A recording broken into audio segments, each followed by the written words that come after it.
Bismillah, Assalamualaikum warahmatullahi wabarakatuh. Halo, nama saya Yuli Arinta Dewi dan saya adalah seorang ilmuwan psikologi.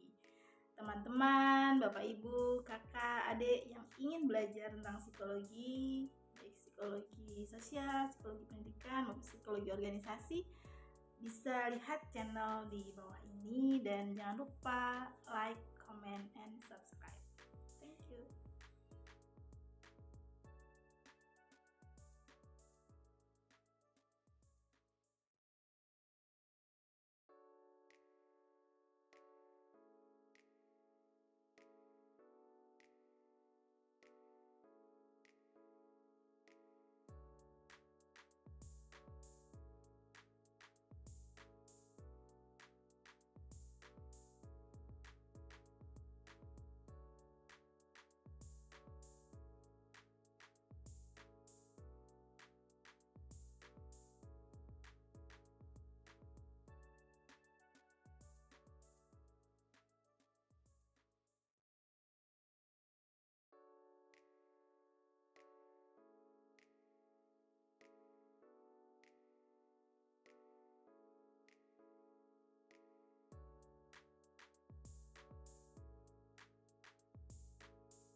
Halo, kita jumpa lagi di bagian kedua dari kognisi sosial. Nah, yang akan kita pelajari dalam bagian ini adalah lanjutan dari kognisi sosial, yaitu skema sosial. Nah, skema sosial adalah struktur mental yang membantu kita memahami dan memprediksi dunia di sekitar kita. Skema ini bekerja seperti template atau kerangka kerja yang membantu untuk mengorganisir informasi-informasi sosial yang ada. Itu menurut Baron and Brine 2004. Dan menurut Aronson, Wilson, Arquette 2010 atau Aronson et al. 2010, skema ini adalah struktur mental yang digunakan individu untuk mengorganisir pengetahuannya tentang dunia sosial yang akan mempengaruhi bagaimana individu tersebut memperhatikan informasi tersebut, mengingat, dan berpikir. Nah, skema itu dipengaruhi oleh banyak hal ya. Yang pertama adalah pengalaman, lalu kemudian budaya dan lingkungan sosial, lalu pendidikan dan pelatihan, interaksi sosial, emosi dan keadaan psikologis, dan usia dan perkembangan. Nah, kita perlu memahami bagaimana misalkan seseorang itu memiliki skema yang berbeda, yang dibentuk dari pengalaman. Contoh, kalau dari gambar yang ada, pasukan tentara dan juga artis. Tentu saja pengalaman dari dua kelompok ini tentu saja berbeda. Misalkan para tentara ini dibentuk berdasarkan pendidikan yang disiplin. Sedangkan kalau artis contohnya misalkan dibentuk dengan bagaimana upaya untuk bisa meningkatkan performa pribadi sebagai perannya terkait dengan artis. Nah, ini akan membentuk bagaimana skema kognisi mereka itu berbeda dalam melihat melihat dunia. Gitu. Nah, jenis-jenis skema yang pertama adalah pengetahuan tentang sosial gitu ya, pengetahuan tentang person, tentang orang lain, tentang diri kita, dan ini disebut dengan self-scheme, yaitu bagaimana pengetahuan diri kita terkait dengan orang-orang lain. Nah, ini berkaitan juga dengan misalkan ciri fisik, seperti berkacamata tebal atau berhubungan dengan sifat-sifat non-fisik. Yang kedua, roles atau peran sosial.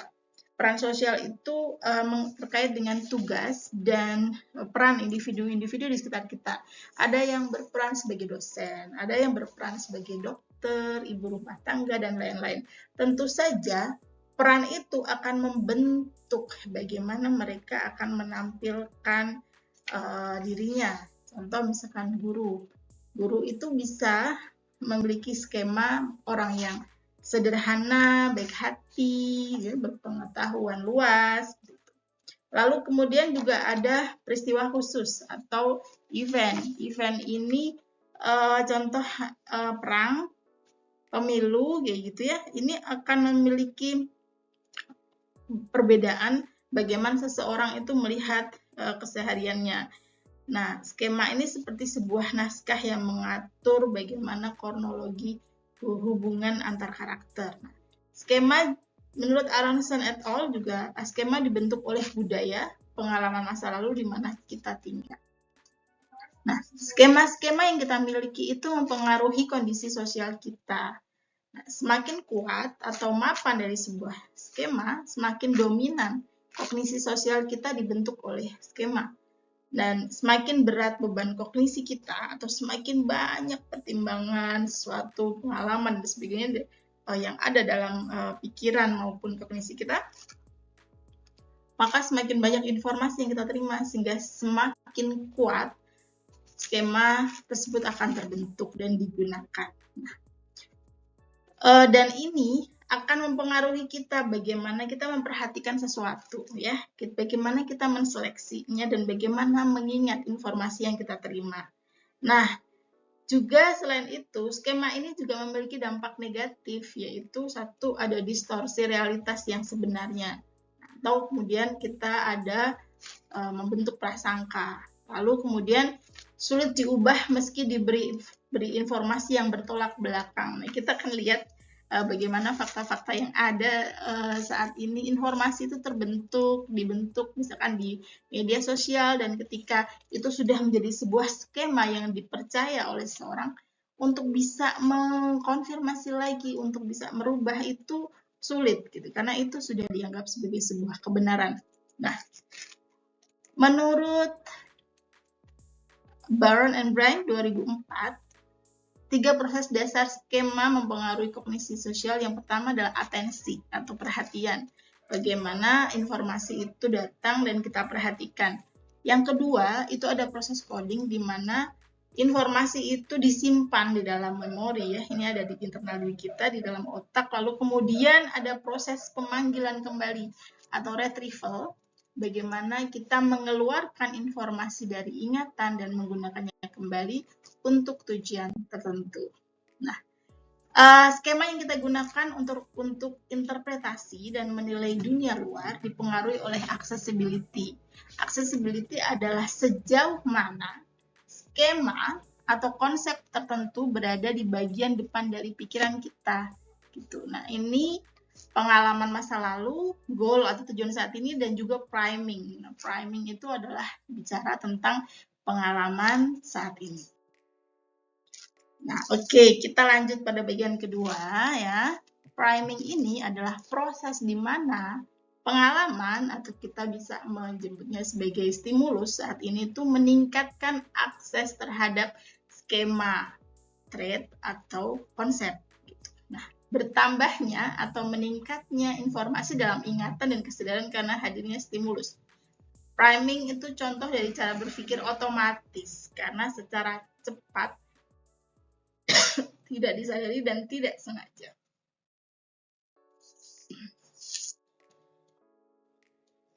Nah, ini ada penelitian terkait dengan priming, ya, yang terkait dengan kata-kata positif dan juga kata-kata negatif. Kata-kata positif misalkan contohnya terkait dengan petualang, dan ini akan dekat misalkan dikaitkan dengan sembrono. Lalu independen itu bisa dikaitkan dengan sombong. Percaya diri dikaitkan dengan suka menyendiri, dan persisten dikaitkan dengan keras kepala. Donald, di penelitian kedua, itu Donald menghabiskan banyak waktu dalam kegiatan-kegiatan yang ia sebut dengan tantangan. Ia telah mendaki gunung McKinley, main kayak di Colorado, dan mengendarai perahu jet, meskipun dia tidak paham tentang perahu jet. Nah, karena aktivitas ini dia sering mengalami resiko kecelakaan. Nah, dalam priming itu kemudian orang bisa menyebutkan bahwa itu adalah sikap yang sembrono. Nah, yang ketiga adalah heuristik dan pemrosesan otomatis. Heuristik adalah sebuah proses, ya, yang terkait dengan aturan, strategi, prosedur sederhana dalam membuat keputusan atau dalam menarik keputusan tanpa usaha yang berarti. Artinya dengan cepat, jalan pintas, ya, yang kita gunakan dalam tanpa menguratkan suatu effort, suatu analisa yang mendalam, yang mendetail untuk mengambil keputusan atau kesimpulan. Nah, biasanya prosedur heuristik kita akan ambil dalam dua hal. Yang pertama adalah keterwakilan dan ketersediaan. Keterwakilan itu menilai berdasarkan kemiripan. Nah, ini misalkan kalau udah mirip ini pasti ini gitu. Kalau ketersediaan itu terkait dengan kemudahan. Secara otomatis itu kemudian menyimpulkan hal tersebut. Nah, ini bisa disebut dengan pemrosesan otomatis atau automatic processing, di mana melakukan tugas dan memproses informasi tertentu tanpa usaha yang besar secara otomatis dan tidak disadari. Nah, ini biasanya dilakukan oleh orang-orang yang sudah terbiasa atau terus-menerus melakukan suatu atau udah sering terpapar oleh informasi tersebut sehingga kemudian dengan cepat melakukan itu. Nah, ini menurut Bauer and Bryan 2004, heuristik dan pemrosesan otomatis itu terkait dengan cognitive overload ya. Hati-hati ya kalau yang biasa. Nah, juga kita akan masuk ke bagian yang keempat, di mana ada banyak kesalahan dalam kognisi sosial. Yang pertama, bias negatif. Bias negatif ini lebih fokus dan sensitif pada info-info dan stimulus yang negatif daripada positif. Jadi kita kan terbiasa ya dengan mudah kalau menangkap informasi yang negatif atau pikiran yang negatif itu cepat sekali, tetapi kalau misalkan memproses sesuatu yang positif itu sulit. Yang kedua, bias optimistik, yaitu predisposisi untuk mengharapkan suatu berjalan dengan baik. Jadi kita selalu berharap, misalkan memiliki harapan bahwa segala sesuatu itu berjalan dengan baik, jadi terlalu optimistik. Dan juga pemikiran konteks kontrafaktual, di mana membayangkan hasil lain daripada yang aktualnya. Nah, ini akan menghasilkan penyesalan.